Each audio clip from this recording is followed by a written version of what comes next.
We're going to have a look at chapter 8, which is ratio. I'm going to start by looking at simplifying ratio. To do this, basically you divide all the terms in the ratio by the same number. So for example, if you have 120, 240, you can easily see they can all be divided by 10. So if I divide them all by 10, I get those answers. I can cancel down again. I can divide all of those by 2. So divide them by 2, 6, 10 and 20. And I can divide again by 2 to give me 3, 5 and 10. There's not a number that goes into all three of those, so I have finished my simplification. Just watch out if they have units in your ratio. Make sure all the units are consistent. So at the minute I've got meters, centimetres and millimetres. I would need to change those.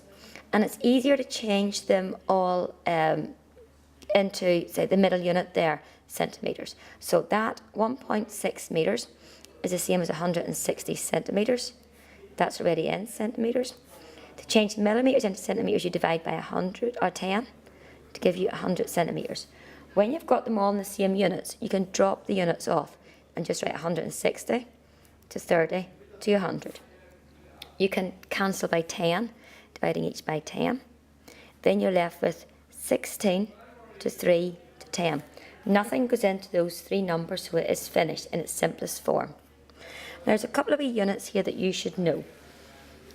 Length. To go from millimetres to centimetres, you divide by 10. Centimetres to metres, you divide by 100. Metres to kilometres, you divide by 1,000. Going back the way, if you were going to kilometres to metres, you would times by 1,000, times by 100 from metres to centimetres, and times by 10 from centimetres to millimetres. The weight. As you go up the weights, you divide by 1,000 each time. So milligrams to grams is divided by 1,000, grams to kilograms is divided by 1,000, and kilograms to tons is divided by 1,000. And going back the way, you multiply by 1,000. Now, capacity. Millimetres to centilitres is divided by 10, centilitres to litres is divided by 100. And going back, it's multiply by 100 and multiply by 10. Now, there's another wee question here I'd like to go over. It's write the ratio 5 to 4 in the form of 1 to n. Now what I do there is I want to turn my 5 into a 1. I want the first term to become a 1. To do that, you divide by 5. What you do to one term, you must do to the other. So you can write it as 1 4/5, or if you prefer, you could write that as 1 and 0.8. It means the same thing. Now, the next section I want to look at is how you divide in a ratio. To divide in a ratio, first step, you find the total number of parts. The second step, you find what one part is worth by dividing. So then the third step is multiply to find the required number of parts. That's much easier to see through an example. So if we look at this one here, divide 5 metres in the ratio 3 to 4 to 5. So basically what I'm doing is I am finding the total number of parts. I'm splitting this into 3 parts, 4 parts and 5 parts. So altogether, if you just add those up, you get 12 parts. So I'm taking my 5 metres and I'm dividing it into 12 parts. Now that's quite awkward because it's going to give me a decimal. So I'm going to change that into 500 centimetres, divided by 12 parts. Now I'm going to do this without a calculator, just to strengthen up your division. So 500 divided by 12. That's the same as me going 500 divided by 2 and then dividing by 6. 500 divided by 2 is 250. 250 divided by 6, it doesn't go in evenly. So you can go 5 into 25 goes 4 times with 1 over. Sorry, 6 into 25 goes 4 times with 1 over. 6 into 10 goes once with 4 over. So one part is 41 2/3. So the first person gets 3 of those parts, so it's 3 times 41 2/3. The next person gets 4 of those parts, so it's 4 times 41 2/3. And the last person gets 5 of those parts, so it's 5 times 41 2/3. We'll do this without a calculator just to strengthen up our fractions. So write that as 3 times 41 times 3 is 123. Add 2, 125 over 3. They cancel off to give you 125 centimetres. This one here, 41 times 3 is 123, plus the 2 again is 125, so it's 4 times 125 over 3. This time it doesn't cancel, so 4 times 125 is, well, 2 times 125 is 250, double that again, 500 over 3 centimetres. And the last one is 5 times 125 over 3.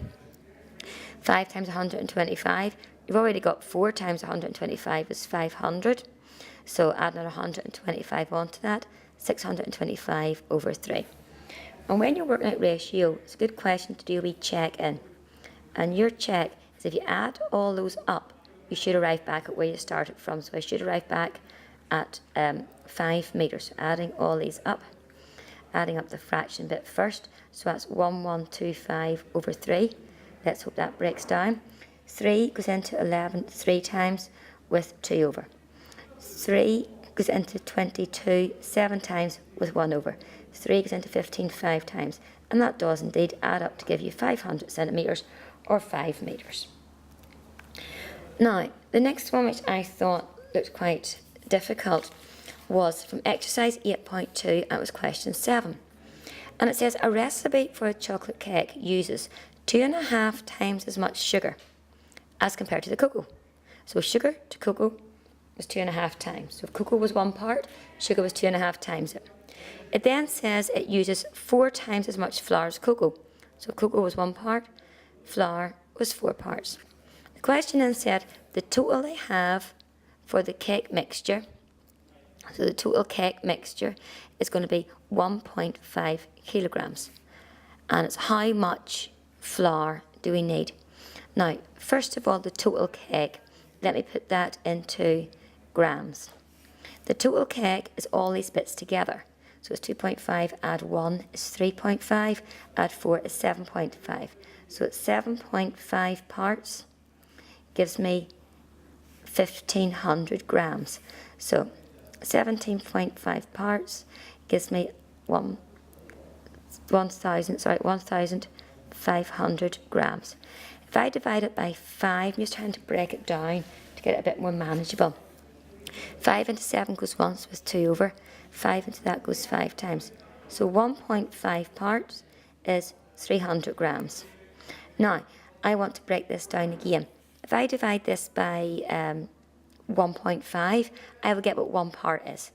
So 1 part is 300 divided by 1.5. You can't divide by a decimal, so you have to move it and move it up there. So basically that becomes 1 part equals 3,000 divided by 15. So again, I'm going to show you how I'm breaking it down without a calculator. So 3,000 divided by 15. I will go 3,000 divided by 3 and then divide by 5. So 3,000 divided by 3 is 1,000. 1,000 divided by 5 is 200. So 1 part is 200 grams. The question asks for how many parts is for flour. Flour is 4 parts. So it's 4 times 200, which is 800 grams. I thought that question was good in showing you how to break down something which is quite difficult to break down. Now, for maps, I would recommend that you turn the ratio into a statement that is more meaningful. So, for example, I'm going to work through a few questions in 8.3. Now, question 1 says, a map is drawn to a scale of 1 to 50,000. Now, before I would read any further, I would change that immediately. So 1 centimetre represents, 3 equal signs means represents 50,000 centimetres. Change that into metres by dividing by 100. So 1 centimetre represents 500 metres. You're told in part A that how long is 4 centimetres in real life. So you'll times that by 4. So it's 500 times by 4, 2,000 metres or 2 kilometres. The next bit in part B, you're told the real life bit is 8 kilometres. So 8 kilometres, and you want to work out how many centimetres that is. So I'm going to take my scale up here and write it more meaningful. So 500 metres is 0.5 kilometres, and that stands for 1 centimetre. If I double it up, I get what 1 kilometre is. So 1 kilometre is 2 centimetres. I have got 8 kilometres.